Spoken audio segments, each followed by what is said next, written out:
Hey, what is going on, guys? In this video today, we're going to be going over the current state of public matches in Fortnite.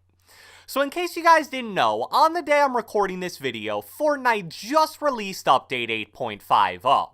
Now, based on the timing of the end of Season 8 and beginning of Season 9, it's very likely that 8.50 ends up being the last major update of this season. With Season 9 starting in 2 weeks, we'll probably get a smaller content update next week, and then the week after that will be the beginning of the new season and update 9.0.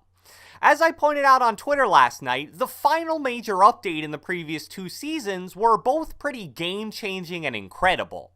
Because of that pattern, I, along with many other people, had really high hopes for update 8.50. We were thinking that maybe this would be the update where some variation of Siphon settings are brought back into public matches as a way to kinda build up hype for Season 9. But as it turned out, it was yet another really disappointing update that didn't do much except for adding the Avengers Endgame LTM into the game. But speaking of the Siphon settings, it's now been almost exactly a month since they were initially removed from public matches in update 8.20. As someone who's played public matches every single day since that update, I finally feel like I have enough information to truly understand and share the full impact that the removal of those changes have had.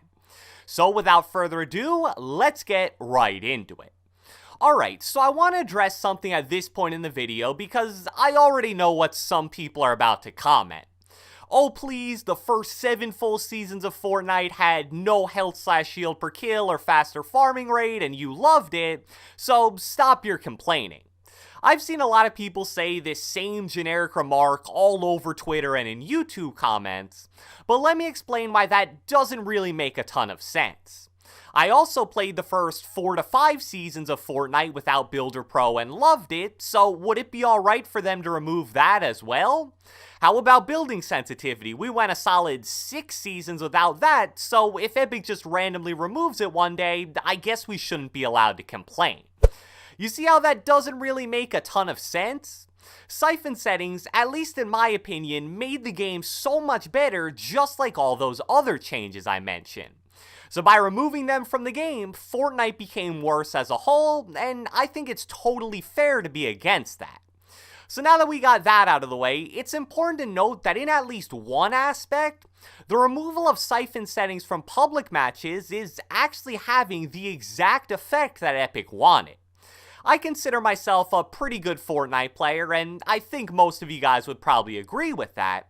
When 50 health/shield per kill, the faster farming rate, and 1500 material cap was still in public matches, I felt that I was consistently able to get wins and really high kill games. I'll always remember that time where I got 3 30+ kill games in like a 5-game span all within about an hour.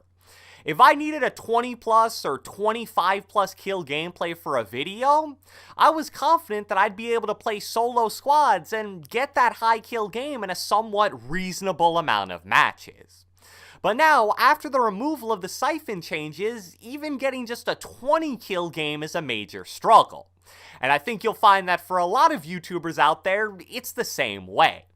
And that's for a variety of different reasons that we'll get into more detail about as this video goes on.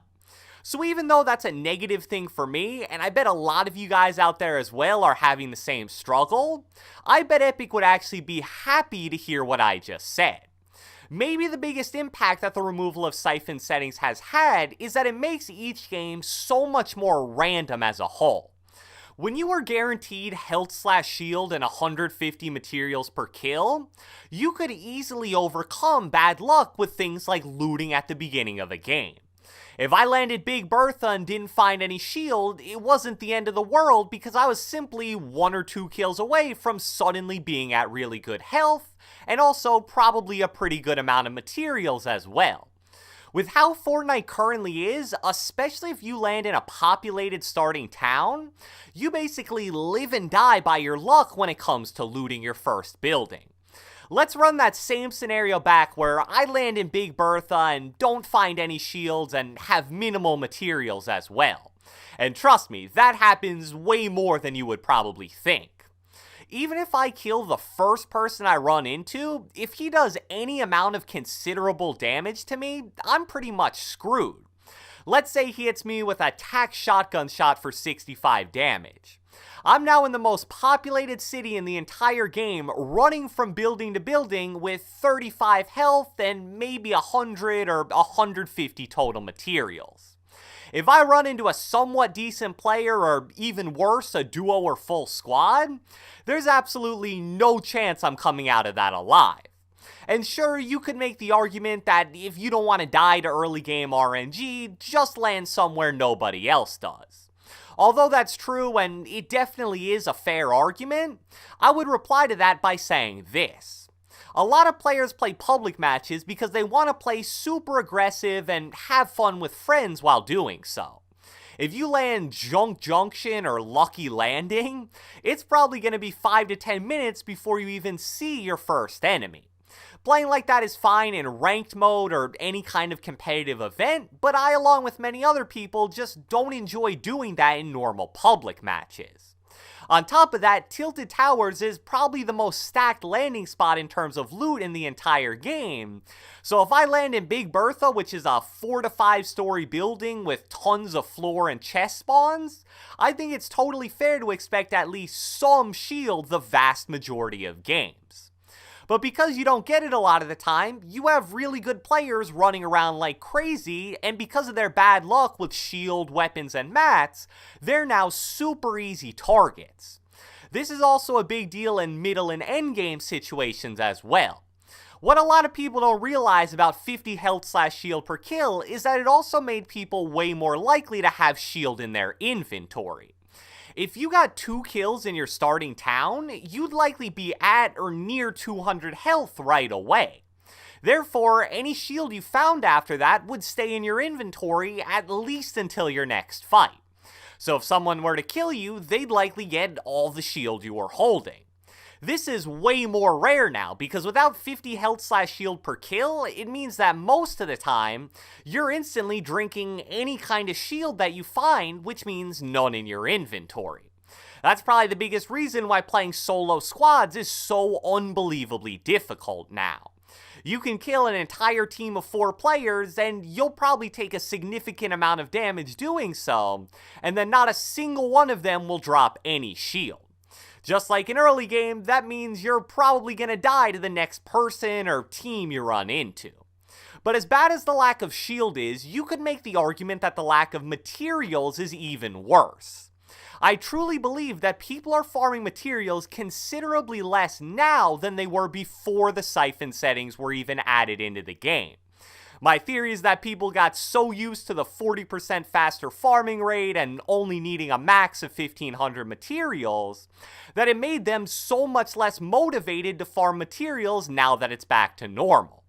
Much like with shields, there'll be times where you down and then immediately finish an enemy in a team fight because you need his mats, and he ends up dropping you 43 wood, 19 brick, and 11 metal.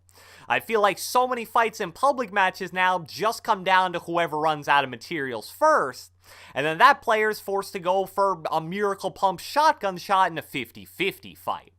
And I don't know about you guys, but dying because you run out of materials is one of the most frustrating deaths in all of Fortnite. It's a scenario where you feel like there was nothing you could have done to avoid that death, and therefore you blame the game more than anything else.